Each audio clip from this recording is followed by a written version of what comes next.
ഗർഭകാലം എന്നത് ഒരു സ്ത്രീയുടെ ജീവിതത്തിലെ ഏറ്റവും പ്രധാനപ്പെട്ട ഘട്ടമാണ്. അമ്മയുടെയും കുഞ്ഞിന്റെയും ആരോഗ്യം ഒരുപോലെ സംരക്ഷിക്കപ്പെടേണ്ട സമയമാണിത്. അമ്മയുടെയും കുഞ്ഞിന്റെയും ആരോഗ്യം മികച്ചതാക്കാൻ മാനസികവും ശാരീരികവുമായ മുന്നൊരുക്കം ഏറെ പ്രധാനമാണ്. അതിനാൽ ഗർഭധാരണത്തിന് മുമ്പ് തന്നെ സ്ത്രീ ശരീരത്തിന്റെ ആരോഗ്യനില ഉറപ്പുവരുത്തേണ്ടതുണ്ട്.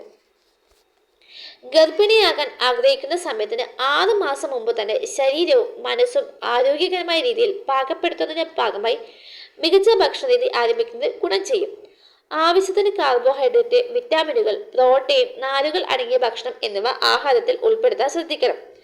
ദോഷകരമായ രീതിയിൽ കാർബോഹൈഡ്രേറ്റ് അടങ്ങിയ ഭക്ഷണങ്ങൾ കൂടുതലായി കഴിക്കുന്നത് ഒഴിവാക്കാം. ആഴ്ചയിൽ 5 ദിവസം കുറഞ്ഞത് 30 മിനിറ്റെങ്കിലും ചെറിയ തോതിൽ വ്യായാമം ചെയ്യുന്നത് നല്ലതാണ്. അമിതമായ വ്യായാമം ആവശ്യമില്ല. ഏതെങ്കിലും തരത്തിലുള്ള ലഹരി ഉൽപ്പന്നങ്ങൾ ഉപയോഗിക്കുന്നവർ ഈ ശീലം ഗർഭധാരണത്തിന് മുമ്പ് തന്നെ ഉപേക്ഷിക്കേണ്ടതുണ്ട്. ഗർഭം ധരിക്കുന്നതിന് 1-2 മാസം മുമ്പ് തന്നെ ഗർഭപാത്രത്തിന്റെ ആരോഗ്യനില സംബന്ധിച്ച പരിശോധനകൾ നടത്തുന്നത് വലിയ ഗുണം ചെയ്യും. ഗർഭപാത്രത്തിലോ അണ്ടാശയത്തിലോ സിസ്റ്റ് അല്ലെങ്കിൽ മുഴകൾ പോലുള്ള പ്രശ്നങ്ങൾ ഉണ്ടെങ്കിൽ നേരത്തെ കണ്ടെത്താൻ ഇതുവഴി സാധിക്കും. പോഷക സമൃദ്ധമായ ആഹാരം ഗർഭകാലത്ത് 2 പേർക്ക് വേണ്ടി കഴിക്കണം എന്നതിലുപരി ഗുണമേന്മയുള്ള ഭക്ഷണം കഴിക്കുക എന്നതാണ് പ്രധാനം. ധാരാളം പച്ചക്കറികളും പഴങ്ങളും കഴിക്കുന്നത് വിറ്റാമിനുകൾ, ധാതുക്കൾ, നാരുകൾ എന്നിവ ലഭിക്കാൻ ഇത് സഹായിക്കും. മുട്ട, പയറുവർഗ്ഗങ്ങൾ, മത്സ്യം, അതായത് മത്തി, അയലയൊക്കെയാണ് ഏറ്റവും നല്ലത്, എന്നിവ ഉൾപ്പെടുത്തുന്നത് പ്രോട്ടീന്റെ ഗുണം നൽകും. പാലും പാലുൽപ്പന്നങ്ങളും കഴിക്കുന്നത് കുഞ്ഞിന്റെ എല്ലുകളുടെ വളർച്ചയ്ക്ക് ആവശ്യമായ കാൽസ്യം ലഭിക്കാൻ സഹായിക്കും. ദിവസം 3 ലിറ്ററോളം വെള്ളം കുടിക്കുന്നത് മലബന്ധം കുറയ്ക്കാനും ശരീരത്തിലെ ജലാംശം നിലനിർത്താനും സഹായിക്കും. ഇനി വൈദ്യപരിശോധനയും മരുന്നുകളും. കുഞ്ഞിന്റെ വളർച്ചയും വൈകല്യങ്ങളും കണ്ടെത്താൻ ഡോക്ടർ നിർദ്ദേശിക്കുന്ന സമയങ്ങളിൽ സ്കാനിംഗ് നടത്തുക. കുഞ്ഞിന്റെ തലച്ചോറിന്റെയും നാഡീവ്യൂഹത്തിന്റെയും വികാസത്തിന് ഫോളിക് ആസിഡ് ഗുളികകൾ അത്യാവശ്യമാണ്. ഡോക്ടറുടെ നിർദ്ദേശമില്ലാതെ ഒരു മരുന്നും കഴിക്കരുത്. ടെറ്റനസ് പോലുള്ള കുത്തിവെപ്പുകൾ കൃത്യസമയത്ത് എടുക്കുക. വിശ്രമവും ഉറക്കവും.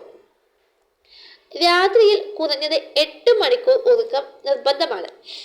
പകൽ സമയത്ത് 1-2 മണിക്കൂർ വിശ്രമിക്കുന്നതും നല്ലതാണ്. ഗർഭകാലത്ത് ഉറക്കത്തിന്റെ കാര്യത്തിലും കിടക്കുന്ന രീതിയും ശ്രദ്ധിക്കുന്നത് അമ്മയ്ക്കും കുഞ്ഞിനും ഒരുപോലെ ഗുണകരമാണ്. ഗർഭാവസ്ഥയുടെ 2ാം പകുതി മുതൽ ഇടതുവശം ചെരിഞ്ഞു കിടക്കുന്നത് കുഞ്ഞിലേക്കുള്ള രക്തയോട്ടം വർദ്ധിപ്പിക്കാൻ സഹായിക്കും. ശരീരത്തിന്റെ വലതുഭാഗത്തുള്ള പ്രധാന രക്തക്കുഴലായ ഇൻഫീരിയർ വീന കാവയിൽ ഗർഭപാത്രം അമരുന്നത് തടയാൻ ഇത് സഹായിക്കും. ഇതുവഴി കുഞ്ഞിലേക്ക് ഓക്സിജനും പോഷകങ്ങളും അടങ്ങിയ രക്തം തടസ്സമില്ലാതെ എത്തുന്നു. ഇനി ഒഴിവാക്കേണ്ട കാര്യങ്ങൾ. ഭാരമുള്ള വസ്തുക്കൾ ഉയർത്തുന്നതും വല്ലാതെ സ്ട്രെയിൻ എടുക്കുന്നതും ഒഴിവാക്കുക. ദൂരയാത്രകൾ, പ്രത്യേകിച്ച് മോശം റോഡുകളിലൂടെയുള്ള യാത്രകൾ ആദ്യത്തെ 3 മാസവും അവസാന 3 മാസം ഒഴിവാക്കുന്നതാണ് നല്ലത്. അമിതമായി മധുരം, ഉപ്പ്, മൈദ വിഭവങ്ങൾ, കഫീൻ, അതായത് ചായ, കാപ്പി, കൃത്രിമ പാനീയങ്ങൾ എന്നിവ ഒഴിവാക്കുക. ഇനി വ്യായാമം. ഡോക്ടറുടെ നിർദ്ദേശപ്രകാരം ലഘുവായ നടത്തം, യോഗ, ശ്വസന വ്യായാമങ്ങൾ എന്നിവ ചെയ്യുന്നത് പ്രസവം സുഗമമാക്കാൻ സഹായിക്കും. കഠിനമായി നടക്കാതെ സംസാരിക്കാൻ ബുദ്ധിമുട്ട് തോന്നാത്ത രീതിയിലുള്ള വേഗതയിൽ വേണം നടക്കാൻ. നല്ല ഗ്രിപ്പുള്ള പാദരക്ഷകൾ ഉപയോഗിക്കുക. ഗർഭകാലത്തിന് അനുയോജ്യമായ യോഗാസനങ്ങൾ പേശികളെ വഴക്കമുള്ളതാക്കാൻ സഹായിക്കുന്നു. മാനസികാരോഗ്യം. ഗർഭകാലത്തെ മാനസികാരോഗ്യം എന്നത് ശാരീരിക ആരോഗ്യം പോലെ തന്നെ പ്രധാനമാണ്. അമ്മയുടെ മാനസികാവസ്ഥ നേരിട്ട് കുഞ്ഞിന്റെ വളർച്ചയെ സ്വാധീനിക്കുന്നു എന്ന് ശാസ്ത്രീയമായി തെളിയിക്കപ്പെട്ടിട്ടുണ്ട്.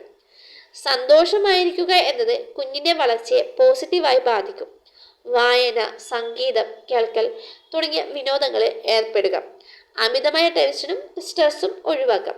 അപ്പോൾ ഗർഭിണിയായിരിക്കുന്നവരെ വളരെ കൂളായിട്ടിരിക്കുക. നല്ല രീതിയിൽ തന്നെ നല്ലൊരു കുഞ്ഞുമാവിക്ക് ജന്മം നൽകാൻ എല്ലാ പ്രഗ്നൻ്റ് ആയിട്ടുള്ള ലേഡീസിനും സാധിക്കട്ടെ. എല്ലാ അമ്മമാർക്കും ബിഗ് സാലൂട്ട്. Thank you.